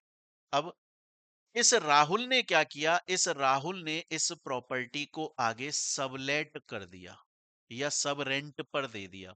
किसको दे दिया? अंजलि को। अंजलि को राहुल ने इस प्रॉपर्टी को सबलेट कर दिया, रेंट पर आगे दे दिया। अच्छा, ये जो रुपया मोहित बंसल राहुल से ले रहा है, ये ले रहा है 20,000 रुपए पर मंथ। तो राहुल ने अंजलि से बोला कि सुन, 20,000 रुपए पर मंथ, 20,000 रुपए पर मंथ तेरे को भी देना है क्योंकि तू यूज करेगी अब इसको। और एक काम करना, तू डायरेक्टली मोहित को ही ये रुपया दे देना। मतलब जो 20,000 रुपया राहुल देता मोहित को, राहुल ने बोला कि मैं 20,000 रुपए इसको दूंगा, एक काम करना तू डायरेक्टली 20,000 दे देना, तो ये ट्रांजेक्शन ही कंप्लीट हो गया। आ रही है मेरी बात समझ में? हम ये मानते हैं कि अंजलि अनरजिस्टर्ड पर्सन है या फिर रेजिडेंशियल पर्पस के लिए यूज में ले रही है, या फिर रेजिडेंशियल पर्पस के लिए यूज में ले रही है। तो अब सवाल ये आता है कि सर ये जो रेंट था किसके बीच में? मोहित बंसल और राहुल के बीच में, इसे सप्लाई माना गया क्योंकि हमने बोला राहुल रजिस्टर्ड पर्सन है और वो कमर्शियल पर्पस में ले रहा है आगे सबलेट करने के लिए। लेकिन यहां पर सर, अब जो सप्लाई है, अब जो रेंट जा रहा है, कौन दे रहा है? अंजलि दे रही है। किसको दे रही है? मोहित बंसल को दे रही है। क्या उसको भी माना जाएगा? नहीं, वो एग्जेम्प्ट हो जाएगा। क्यों एग्जेम्प्ट हो रहा है? क्योंकि ये जो अंजलि है, या तो ये अनरजिस्टर्ड है या फिर ये रेजिडेंशियल पर्पस के लिए यूज में ले रही है प्रॉपर्टी को। ठीक है। लेकिन लेकिन लेकिन अब सवाल ये आता है कि सर राहुल ने अंजलि को ये प्रॉपर्टी रेंट पर दी, राहुल को फायदा क्या हुआ? 20,000 रुपए राहुल मोहित को देता है, वो 20,000 रुपए इसने यहां से अंजलि से लिए और मोहित को। राहुल का फायदा क्या है? कुछ भी नहीं। लेकिन फायदा है, राहुल ने अंजलि से बोला कि सुन, क्योंकि ये प्रॉपर्टी मैं तेरे को सबलेट कर रहा हूं और इतने टाइम तक मैं तुझे यूज करने को दे रहा हूं, इसको अगले 1 साल तक, 2 साल तक किसी और को नहीं दिया जाएगा। इस बात के लिए तुझे, इस बात के लिए तुझे मुझे टेनेंसी प्रीमियम पे करना पड़ेगा। मतलब अभी तक मोहित बंसल इस प्रॉपर्टी का टेनेंट कौन था? पगड़ी किसके सिर पर थी कि किराएदार कौन है? राहुल। और वो पगड़ी राहुल ने उतार के अंजलि के सिर पर रख दी। तो टेनेंसी प्रीमियम मतलब पगड़ी दी जाएगी, इसको पगड़ी भी बोलते हैं, टेनेंसी प्रीमियम बोलते हैं। मैं चैप्टर में पढ़ा चुका हूं ये बात ऑलरेडी आपको। बोला 30,000 रुपए पर मंथ, 30,000 रुपए जो है वो तू मेरे को टेनेंसी प्रीमियम देगी। तो अब आता है तीसरा ट्रांजैक्शन। दो ट्रांजैक्शन समझ में आ गए। मैंने यहां पर बोला मोहित बंसल और राहुल के बीच में ये जो 20,000 रुपए पर मंथ रेंट है, ये सप्लाई ऑफ सर्विस है। क्यों है? क्योंकि राहुल रजिस्टर्ड है और प्लस वो रेजिडेंशियल में यूज नहीं ले रहा है, जीएसटी लगेगा। अंजलि जो मोहित को 20,000 रुपए दे रही है, ये नहीं माना जा रहा है, ये एग्जेम्प्ट है। रीजन, अंजलि या तो अनरजिस्टर्ड है या रेजिडेंशियल पर्पस के लिए यूज में ले रही है। लेकिन अंजलि राहुल को जो 30,000 रुपए टेनेंसी प्रीमियम पे कर रही है, ये जो टेनेंसी प्रीमियम या आप बोलो पगड़ी का जो 30,000 रुपए का अमाउंट है, हाँ, ये सप्लाई है और इस पर जीएसटी लगेगा। जैसे ही अंजलि ने ये बात सुनी, अंजलि बोली यार 30,000 रुपए प्लस मुझे जीएसटी पे करना पड़ेगा। अंजलि बोली लेकिन सुनो सुनो, राहुल से बोली, बोला देखो हमारे बीच में एक अग्रीमेंट हुआ था जिसमें आपने लिखा था कि आप ये प्रॉपर्टी मुझे सबलेट कर रही हो और मैं आपको और आप 2 साल तक ये मेरे को ही देकर रखोगे और मैं इस बात का 30,000 रुपए प्रीमियम आपको पे कर रही हूँ और रेंट अलग से है। उस एग्रीमेंट के ऊपर देखो हमने स्टाम्प ड्यूटी पे करी थी, एक टैक्स पे किया था हमने। अब जीएसटी क्यों ले रहे हो? इस 30,000 रुपए के ऊपर मैं स्टाम्प ड्यूटी पे कर चुकी हूं ना। तो क्या इस टेनेंसी प्रीमियम पर अगर स्टाम्प ड्यूटी अंजलि ऑलरेडी पे कर चुकी है, तब भी जीएसटी पे करना पड़ेगा? जी हां, स्टाम्प ड्यूटी एक अलग टैक्स है, जीएसटी एक अलग टैक्स है। सर समझ में आ गया। सर समझ में आ गया। समझ में आ गया, कोई प्रॉब्लम नहीं है, कोई प्रॉब्लम नहीं। लेकिन प्रॉब्लम है, कहां प्रॉब्लम है? बड़े ध्यान से सुने दोबारा से। अंजलि 20,000 रुपए पर मंथ रेंट किसको दे रही है? मोहित को। मोहित को। क्या वो ये वाला 20,000 एग्जेम्प्ट है? हाँ सर, ये वाला 20,000 एग्जेम्प्ट है, क्योंकि अंजलि या तो अनरजिस्टर्ड है या रेजिडेंशियल पर्पज के लिए। अंजलि प्रीमियम किसको दे रही है? राहुल को। क्या अलग अलग ट्रांजेक्शन हो रहे हैं? पार्टीज अलग है? जी हाँ, एक पार्टी में अंजलि मोहित है, एक पार्टी में अंजलि राहुल है। तो ये वाला तो 20,000 एग्जेम्प्ट हो गया जो अंजलि मोहित को दे रही है, 30,000 रुपए टैक्सेबल हो गया। लेकिन अगर ये 30,000 टेनेंसी प्रीमियम अंजलि मोहित को ही देती, मतलब अंजलि मोहित को 20,000 रुपए रेंट भी दे रही है और 30,000 का प्रीमियम भी दे रही है, तो ये कंपोजिट सप्लाई बन गया। ये क्या बन गया? Composite supply. और कंपोजिट सप्लाई क्या बोलता है? हमने कंपोजिट सप्लाई का मैंने आपको अलग से चैप्टर पढ़ाया हुआ है। कंपोजिट सप्लाई ये बोलता है कि अगर आप सप्लाई कर रहे हो, एक से ज्यादा चीजें दे रहे हो, तो जो मेन चीज है हमारी, अगर वो मेन एग्जेम्प्ट है, तो उसके साथ में जो आप एडिशनल दे रहे हो वो भी एग्जेम्प्ट ही होगा।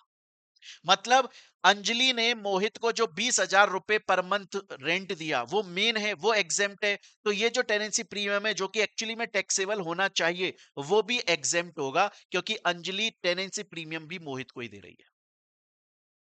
आ रही है मेरी बात समझ में? यहां तक अगर सर, अगर अंजलि रजिस्टर्ड होती और अंजलि रेजिडेंशियल के लिए यूज नहीं कर रही होती इस प्रॉपर्टी को, तो ये 20,000 रुपए जो रेंट है ना वो भी टैक्सेबल होता, टेनेंसी प्रीमियम भी टैक्सेबल होता। तो ये टैक्सेबल कब बन रहा है टेनेंसी प्रीमियम? या तो अंजलि राहुल को टेनेंसी प्रीमियम दे रही है तो कंपोजिट ही नहीं हुई, क्योंकि 20,000 रुपए मोहित को दिए रेंट के और राहुल को टेनेंसी, तो कंपोजिट कहां हुई? पार्टीज अलग है। या फिर कब टैक्सेबल होता? जब अंजलि रजिस्टर्ड होती और कमर्शियल के लिए यूज कर रही होती, रेजिडेंशियल के नहीं, तो ये 20,000 रुपए पर मंथ रेंट भी टैक्सेबल होता, तो टेनेंसी प्रीमियम भी टैक्सेबल हो जाता। लेकिन अगर 20,000 रुपए एग्जेम्प्ट है, तो ये मेन सप्लाई है जो कंपोजिट सप्लाई टेनेंसी प्रीमियम है, अगर अंजलि मोहित को दे रही है वो भी एग्जेम्प्ट हो जाएगा। स्टूडेंट बोलता है सर मेरे को यहां तक समझ में आ गया 100% तरीके से, 1% की भी दिक्कत नहीं है, सब कुछ क्रिस्टल और क्लियर है। तो बस अब दो और हमारे सर्कुलर बचे हुए हैं दोस्तों। ये दो सर्कुलर हमारे खत्म हो जाएंगे, तो ये जो हमारा चैप्टर है सप्लाई अंडर जीएसटी, इसके पूरे सर्कुलर्स हमारे खत्म हो जाएंगे। उसके बाद में हम इससे रिलेटेड क्वेश्चंस सॉल्व कर लेंगे अपनी नेक्स्ट क्लास के अंदर। नेक्स्ट वाले सर्कुलर के ऊपर चलते हैं। नेक्स्ट वाला सर्कुलर बोलता है प्रायोरिटी सेक्टर लेंडिंग सर्टिफिकेट। क्या होता है? बड़े ध्यान से सुनिएगा। लेट सपोज दोस्तों दो बैंक हैं। एक बैंक है एचडीएफसी बैंक और एक बैंक है axis bank. Let suppose HDFC bank ने 1,000 करोड़ का टोटल लोन दिया। लेट सपोज एक्सिस बैंक ने भी 1,000 करोड़ का टोटल लोन दिया। ठीक है, दोनों ने एक एक हजार का टोटल लोन दिया, एक एक हजार करोड़ का। एचडीएफसी ने जो 1,000 करोड़ का लोन दिया उसमें से 200 करोड़ का लोन, उसमें से 200 करोड़ का जो लोन था वो एग्रीकल्चर फार्मर को दिया, एग्रीकल्चरिस्ट फार्मर को। और बाकी का जो 800 करोड़ का लोन है वो अदर को दिया। जब एक्सिस बैंक ने क्या किया? एक्सिस बैंक ने 300 करोड़ का लोन एग्रीकल्चर फार्मर को दिया, बाकी 700 करोड़ का अदर को दिया। गवर्नमेंट ना एक प्रायोरिटी लेकर चलती है हमेशा। आरबीआई क्या करता है, देखो आरबीआई ये बोलता है कि हमारे देश में जो बैंक हैं वो जो टोटल लोन देते हैं उसमें से कुछ फिक्स्ड परसेंटेज, मतलब इतना लोन एक साल में बैंक टोटल जितना लोन दे रहा है उस टोटल लोन का इतना परसेंट हमारे कुछ सेक्टर हैं, प्रायोरिटी सेक्टर हैं, उनको देना पड़ेगा। अदरवाइज क्या होता है, बड़े बड़े बिजनेसमैन, इंडस्ट्रियलिस्ट, कैपिटलिस्ट जो लोग होते हैं वो लोन ले जाते हैं, और जो गरीब लोग हैं, जो प्रायोरिटी सेक्टर हैं, जैसे हमारा एग्रीकल्चर, फार्मर, किसान, उनको लोन नहीं मिल पाता है, जबकि गवर्नमेंट आरबीआई उनको बढ़ावा देना चाहता है। तो आरबीआई ने बोला एग्रीकल्चर हमारा प्रायोरिटी सेक्टर है, और उसके लिए एक स्कीम निकाली। आरबीआई ने बोला कि एक बैंक एक साल में टोटल जितना लोन देगा उसका कम से कम 25% एग्रीकल्चरिस्ट फार्मर्स को देना पड़ेगा, और उस बात का आरबीआई सर्टिफिकेट देती है। अब 1,000 करोड़ का दोनों ने लोन दिया, मान के चलो गवर्नमेंट ने 25% प्रायोरिटी सेक्टर के लिए फिक्स्ड किया है, मतलब 250 करोड़ रुपए इन्हें एग्रीकल्चर को देना चाहिए था। एक्सिस ने तो 300 करोड़ दिया, मतलब 50 करोड़ एक्स्ट्रा दे दिया। तो कोई प्रॉब्लम ही नहीं है, एक्सिस बैंक को तो सर्टिफिकेट मिल ही गया, 300 करोड़ का सर्टिफिकेट मिल गया उसको। कितने के सर्टिफिकेट मिले कि उसने 300 करोड़ का लोन प्रायोरिटी सेक्टर को दिया, देना 250 का था, 50 करोड़ का एक्स्ट्रा। लेकिन एचडीएफसी जो है उसने सिर्फ 200 करोड़ का दिया, मतलब 50 करोड़ का कम दिया। मतलब इसके पास में शॉर्टेज ऑफ सर्टिफिकेट है, इसके पास में शॉर्टेज ऑफ सर्टिफिकेट है। क्लियर है ये चीज, शॉर्टेज ऑफ सर्टिफिकेट। अब आरबीआई इसके ऊपर पेनल्टी लगाएगा एचडीएफसी के ऊपर। तो एचडीएफसी गया एक्सिस बैंक के पास और बोला सुन, तेरे पास में 50 करोड़ के एक्स्ट्रा सर्टिफिकेट है। बोला हाँ। बोला तेरे काम ही नहीं आ रहे, क्योंकि 250 मिनिमम है वो तूने अचीव कर लिया, ये जो 50 करोड़ का एक्स्ट्रा सर्टिफिकेट तेरे पास में है वो मुझे बेच दे, सर्टिफिकेट्स मुझे ट्रांसफर कर दे, सप्लाई कर दे और पैसा ले ले, 2 करोड़ रुपए ले ले मेरे से, लेट सपोज, और वो 50 करोड़ के जो सर्टिफिकेट्स है वो मुझे दे दे, ताकि आरबीआई मेरे ऊपर पेनल्टी लेगा, फालतू में 10-5 करोड़ की पेनल्टी लग जाएगी, कुछ पैसा तो बचेगा भाई। 2 करोड़ रुपए आरबीआई पेनल्टी लगाएगी, 10 करोड़, तू मेरे से 2 करोड़ लेके सर्टिफिकेट दे दे, तब भी मेरा 8 करोड़ तो बच ही रहा है ना, आरबीआई पेनल्टी नहीं लगाएगी, 8 करोड़ बच गए। एक्सिस बैंक बोला ओके। तो अब ये जो प्रायोरिटी सेक्टर लेंडिंग स्कीम के जो सर्टिफिकेट्स ट्रांसफर हो रहे हैं, इन्हें गुड्स माना जाता है। क्या माना जाता है? इन्हें गुड्स माना जाता है। आगे कहानी समझ में, इन्हें गुड्स, सिक्योरिटीज नहीं, इन्हें गुड्स माना जाता है, और इनको सप्लाई ऑफ गुड्स मानकर इनके ऊपर जीएसटी एप्लीकेबल होता है। अब ये एक्चुअली में कैसे होता है प्रैक्टिकली में, गवर्नमेंट ने एक ऑनलाइन वेबसाइट बनाई हुई है, उसका नाम है ई कुबेर वेबसाइट। वहां पर जाकर आप ये priority sector lending certificates purchase कर सकते हो। अब हो सकता है एचडीएफसी बैंक की ब्रांच राजस्थान की हो, एक्सिस बैंक की ब्रांच दिल्ली की हो, पंजाब की हो, मुंबई की हो, आंध्र प्रदेश की हो, मध्य प्रदेश की हो। इसका मतलब है कि ये जो ट्रांजैक्शन हो रहा है ये इंटर स्टेट है। ये जो ट्रांजैक्शन हो रहा है ये इंटर स्टेट ट्रांजैक्शन है। इसका मतलब इसके ऊपर जो जीएसटी लगेगा बाबूजी, वो लगेगा आईजीएसटी। सर मेरे को समझ में आ गया, टेंशन लेने का लाइफ में है हिच नहीं सर। एक एक बात सर आपने यहां पर क्लियरली लिखी हुई है। ठीक है जी, ठीक है। चलते हैं अपन लोग अपने नेक्स्ट सर्कुलर के ऊपर।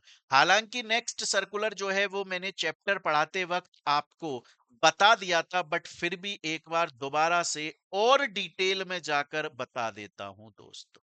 1 मिनट का समय दें, इसे साफ कर दूं यहां से।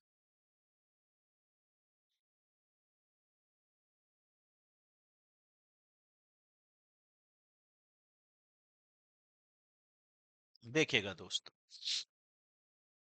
देखिएगा दोस्तों, कभी कभी क्या होता है, लेट सपोज कि एक मिस्टर माल्या है, मिस्टर ए ले लेते हैं, छोड़िए कंफ्यूज हो जाओ फालतू। एक मिस्टर ए नाम का व्यक्ति है जिसके पास में रिलायंस कंपनी के शेयर्स हैं काफी सारे, और वो उसके पास में अभी आइडल पड़े हुए हैं। वो बोल रहा है ये शेयर मैं अगले 3-4 साल तक इनका कुछ नहीं करने वाला हूँ, ये पड़े हुए हैं मेरे पास। और एक एक मिस्टर बी नाम का व्यक्ति है जो ये बोल रहा है अगर मेरे पास में रिलायंस के शेयर आ जाएं तो मेरा फायदा हो जाएगा, मैं कुछ पैसा कमा लूंगा। या बहुत बार क्या होता है, बहुत बार ऐसा होता है कि कुछ कंपनीज को, कुछ लोगों को एक मिनिमम पोर्टफोलियो मैनेज करना पड़ता है, अदरवाइज उनके ऊपर पेनल्टी लगती है कि इस कंपनी के भी इतने शेयर्स उनके पास में होने चाहिए। अब वो सेबी का पार्ट है, मैं उतना डिटेल में नहीं जाऊंगा। आप इतना समझो मिस्टर बी के पास में एक लाइबिलिटी है कि उसके पास में एक पर्टिकुलर टाइम इतने शेयर्स होने चाहिए। तो मिस्टर बी मिस्टर ए के पास गया, बोला सुनो तुम्हारे पास में रिलायंस के शेयर्स हैं? बोला हाँ। बोला आइडल पड़े हुए हैं? बोला हाँ। बोला अगले 3-4 साल कुछ करने वाले हो? बोला नहीं। बोला 1 साल के लिए मुझे उधार पे दे दो, 1 साल बाद वापस कर दूंगा वो शेयर। बोला क्या करोगे? बोला मैंने किसी से खरीदे थे, मुझे उसको वापस करना है, मेरी लाइबिलिटी चुकानी है, कुछ है मेरा काम है। बोला ठीक है। तो ये बन गया लेंडर और मिस्टर बी बन गया बोरोअर। अब ये मिस्टर ए इसको शेयर्स अगर उधार पर देगा तो ट्रांसफर तो करेगा, तो बीच में कोई ना कोई तो क्लियरिंग एजेंट चाहिए। जीरोदा ऐप के थ्रू कर रहा है, किसी ना किसी के क्लियरिंग एजेंट बीच में हमें एक तो चाहिए। आ रही है मेरी बात समझ में? अब एक बात बताओ, ये मिस्टर ए मिस्टर बी को अपने शेयर्स ट्रांसफर उधार पर दे रहा है, सिक्योरिटी लेंडिंग, सिक्योरिटीज को लेंड कर रहा है, उधार पर दे रहा है। क्या बीच में कुछ कमाएगा नहीं? क्या लेंडिंग फीस नहीं लेगा? क्या लेंडिंग फीस नहीं लेगा? वो बोलेगा ना भैया मैं तेरे को दे रहा हूं, इस बात का कुछ तो मेरे को फायदा होना चाहिए। बोला हाँ 10,000 रुपए आपको लेंडिंग फीस दे दूंगा मैं। बोला मैं आपको लेंडिंग फीस दे दूंगा 10,000। तो क्या इसके ऊपर जीएसटी लगेगा? जी हाँ, इसके ऊपर जीएसटी लगेगा। अच्छा, ये जो क्लियरिंग एजेंट है, क्या ये यहाँ मिस्टर ए की जो सिक्योरिटीज हैं क्या उनको यहाँ पर ट्रांसफर करवा रहा है? तो क्या ये सर्विस दे रहा है? क्लियरिंग सर्विस दे रहा है, क्लियरिंग फैसिलिटेशन सर्विस दे रहा है। जी हाँ। क्या ये क्लियरिंग सर्विस में कमीशन चार्ज करेगा, कोई अपनी फीस चार्ज करेगा कि मैं आपको सर्विस दे रहा हूँ? हाँ, उस पर भी जीएसटी लगेगा। तो जीएसटी दोनों पर लगता है। स्टूडेंट बोलता है सर मेरे को यहां तक की बात 100% तरीके से समझ में आ गई, यहां तक सर मेरे को किसी भी तरीके की कोई भी प्रॉब्लम नहीं है। तो बच्चों यहां पर आपका ये जो सप्लाई अंडर जीएसटी है, ये चैप्टर 500% तरीके से कंप्लीट होता है। पूरा स्टडीमेट मॉड्यूल हम लोगों ने पढ़ लिया, पूरे सर्कुलर्स हम लोगों ने पढ़ लिए। बस नेक्स्ट क्लास के अंदर हम लोग इसके क्वेश्चंस की यहां पर प्रैक्टिस करेंगे। ठीक है दोस्तों, मिलते हैं। तब तक आप लोग इसको अच्छे से रिवाइज करें, नेक्स्ट क्लास में इसके क्वेश्चंस अपन लोग पूरे कर लेंगे तो आपको ये समझ में आ जाएगा एग्जाम में भी क्वेश्चन किस तरह के पूछे जाएंगे या जाते हैं। मिलते हैं हम लोग अपनी नेक्स्ट क्लास के अंदर। Till then thank you, take care, bye bye, be happy. मस्त रहो, पढ़ाई को एंजॉय करो दोस्तों। Thank you.